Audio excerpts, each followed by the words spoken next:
Irmão, deixa eu falar uma coisa. Eu tenho 34 anos. Eu sei que a maior parte achou que eu tinha um pouco mais. O Douglas achou que eu tinha 42. Eu sou de Cabo Frio, trabalhei debaixo do sol. Eu já trabalhei debaixo de maresia. Mas apesar de ser novo, eu já enfrentei alguns desafios. Casei com 20 anos de idade. E eu sei o que é na primeira gestação da sua esposa enfrentar a bipolaridade gestacional dentro de casa e ter que chorar dentro do chuveiro, porque ninguém podia ouvir o meu choro. Eu sei o que é com 15 anos de idade ser emancipado e ver os agiotas entrando todas as semanas na minha casa para tirar tudo dos meus pais. Cada carro, cada casa, cada apartamento, cada sopro de alegria. Eu sei o que é ver o meu pai depressivo e barbudo dentro de um quarto escuro. Eu sei, irmão, o que é enfrentar perseguição ministerial, pessoas que você honrou te desonrando, pessoas que você amou te perseguindo. Eu estou aqui só para liberar algo para você debaixo de autoridade, porque tem muita gente falando sobre muita coisa que acha, mas é diferente quando alguém fala sobre algo que já viveu. Homens marcados marcam uma geração. Você está comigo? Diga amém. Se eu parasse para ouvir opiniões de pessoas quando algumas crises vieram contra a minha casa, eu não teria vivido o que eu já vivi, eu não teria me posicionado como eu me posicionei, eu nem estaria de pé aqui nessa noite, porque todo mundo tem uma opinião para te dar. Tem gente que nem filho tem e quer te dizer como criar os seus. Tem gente que nunca abriu uma empresa e quer te dizer como tocar a sua. Tem gente que nunca plantou uma igreja querendo dizer como você vai gerenciar e pastorear a sua. Nas últimas semanas, tanto romper que a gente viveu, se você olhar para o lado não dá para acreditar tudo que está acontecendo, mas mesmo em meio a um romper sobrenatural, ainda assim tem pessoas que querem dar uma opinião. Eu faria diferente, eu faria de outro jeito, eu faria melhor. Tem uma frase, se não me engano está no livro Porque Tá do Pleno Avivamento, Leonard Ravenhill, eu acho que ele é o autor dessa frase. Ele diz que se a igreja tivesse tantos intercessores como tem conselheiros, nós já teríamos vivido o pleno avivamento. Alguém está comigo aqui?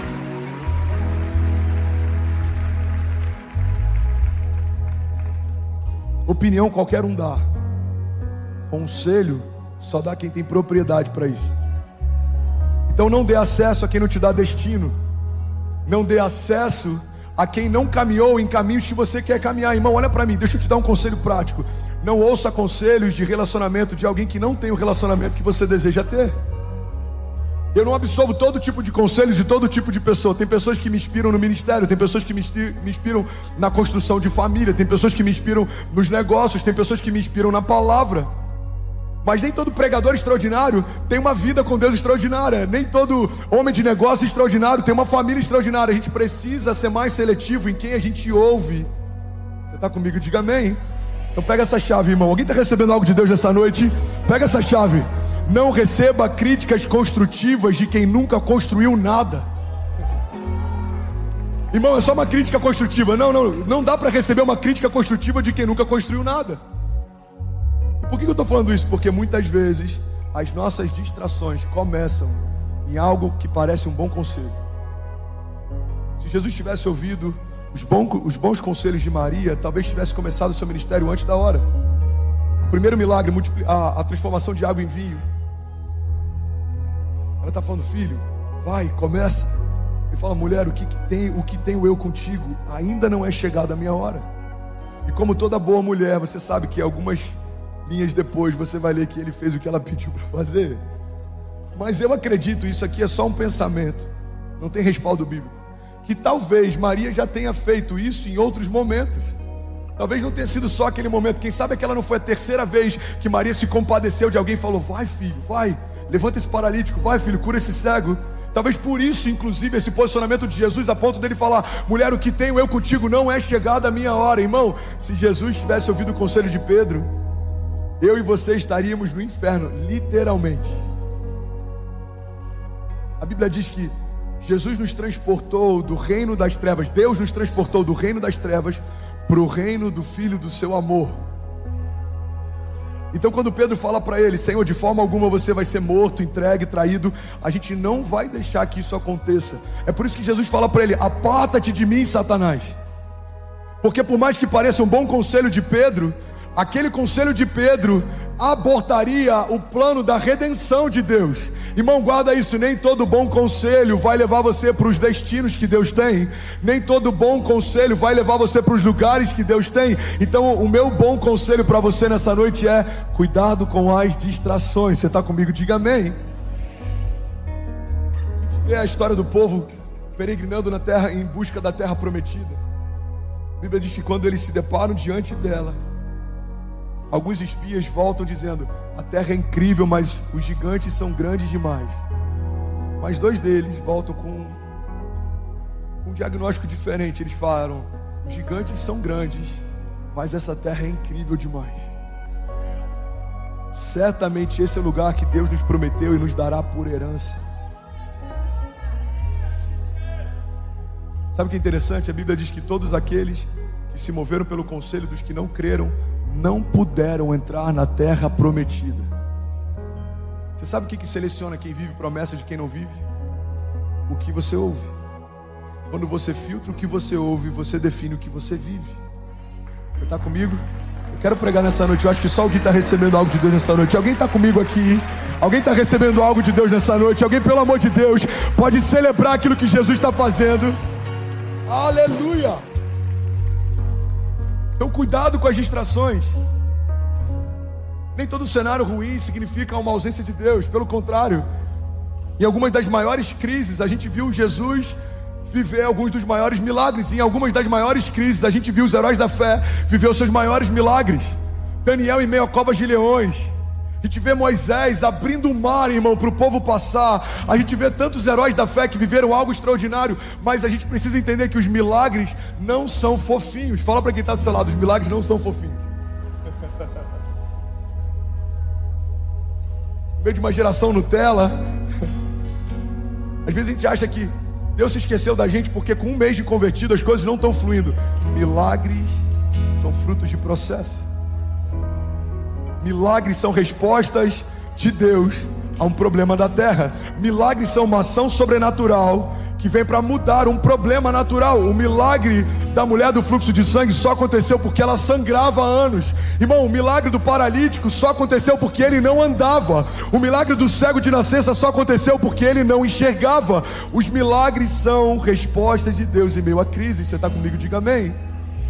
Então, se você está vivendo um momento difícil, de crise, um momento de resistência, o meu bom conselho para você como seu pastor é: cuidado com as distrações. Salmo 126 diz: aqueles que semeiam com lágrimas, com cantos de alegria colherão. Vamos ler isso junto? Você está comigo? Vamos lá, 1, 2, 3. Aqueles que semeiam com lágrimas, com cantos de alegria colherão. Vamos, mídia, me ajuda? E aquele que sai chorando enquanto lança a semente, voltará com cantos de alegria, trazendo os seus feixes. Será que alguém pode celebrar? Aleluia! Jesus!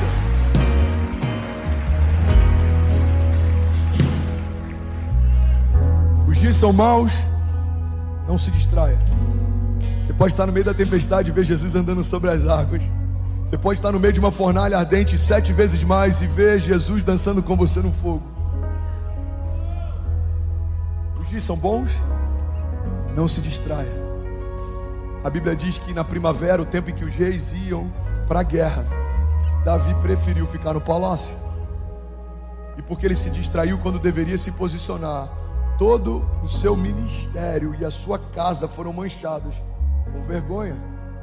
Irmão, olha para mim. Eu já falei sobre isso algumas semanas atrás. A gente olha para a história dos discípulos, a gente vê que eles estão desesperados enquanto Jesus dorme, e a gente vê que eles estão dormindo enquanto Jesus está angustiado. No meio da tempestade, eles vão acordar Jesus. Jesus está com o travesseiro, ele está dormindo. Por que Jesus está dormindo? Porque em primeiro lugar, Jesus tinha dito: vamos até o outro lado. Se Jesus já declarou qual é o destino final, não tem dúvida, mesmo que tudo se levante no meio do caminho, ele já disse que é para lá que eu vou, então é para lá que eu vou. Jesus já havia liberado a palavra, irmão. Jesus disse: vamos até o outro lado. Então pode se levantar o capeta que for, o que for, Jesus disse que eu vou. Jesus disse que vai acontecer, eu creio, já aconteceu. Você está comigo? Levante suas mãos, declare isso com autoridade. Diga: eu creio que eu sou quem Deus diz que eu sou. Eu tenho o que Deus diz que eu tenho, e eu posso o que Deus disse que eu posso. Diga, eu vou viver o que Deus disse que eu viveria. Você crê nisso? Diga amém. Então Jesus já disse para onde eles vão. Jesus já disse para onde a gente vai. A gente vai até o outro lado. Ainda assim, eles se desesperam. Irmão, Jesus, o autor e consumador da nossa fé, está dentro do barco. Aquele que estava com o Pai no meio da criação. João diz que no princípio ele era o Verbo estava com Deus, o Verbo era Deus. E todas as coisas foram feitas por meio dele, e sem ele nada do que foi feito se fez. Eles estão ao lado daquele que criou a separação entre a parte seca e a parte molhada. Tem um texto no livro de Jó que eu amo, quando Jó está contestando Deus no meio da sua crise, e Deus contesta Jó dizendo: Jó, eu vou até responder as suas perguntas se você responder algumas minhas. E a maior parte das perguntas que Deus fez para Jó, a ciência não conseguiu responder até hoje. E um desses momentos, Deus diz para Jó: Jó, aonde você estava quando eu estabeleci os limites entre a porção seca e a porção molhada, e quando eu disse para o mar até onde ele poderia ir, e aonde o orgulho dele teria que se desfazer em espuma, em ondas. Irmão, olha para mim. É possível estar ao lado daquele que disse para o mar até onde o mar pode ir, e ainda assim achar que vai afundar? Sim, é possível. É possível estar ao lado da própria vida de Deus e não crer que o irmão que está morto vai ressuscitar? Sim, é possível. Essa é a história da irmã de Lázaro. É possível ver Jesus andando sobre as águas e ainda assim ter dúvidas se de fato ele é um fantasma? Sim, é possível. Irmão, caminhar ao lado de Jesus não é uma garantia de acessar tudo que ele tem, porque se fosse assim, ele não teria parado quando aquela mulher do fluxo de sangue tirou virtude dele. Jesus para no meio de uma multidão e ele fala: não, pera aí, alguém me tocou. Os discípulos falam: mestre, está todo mundo te apertando, está igual a Lagoinha São Paulo, você não está entendendo. Esquece.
Está todo mundo te apertando. Ele fala: não.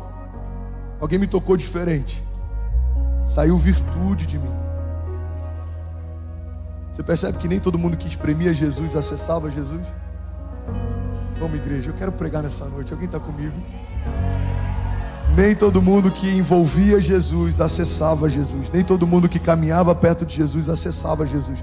Por quê? Porque estar perto dele não é uma garantia de acessar tudo que ele tem para mim. Você pode se distrair. Essa é a história de Judas. Ele teve o melhor pastor, o melhor discipulador, o melhor disciplinador.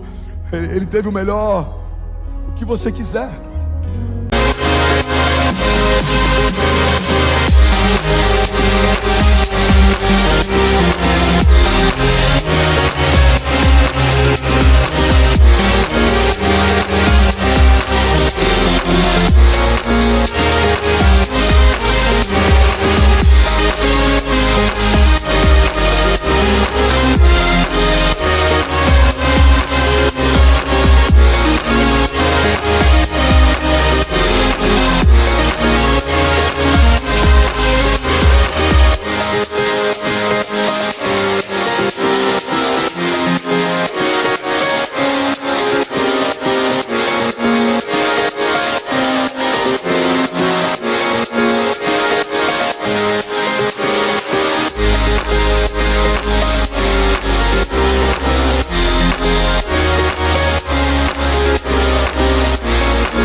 assim vendeu o Filho do Homem por 30 moedas de prata.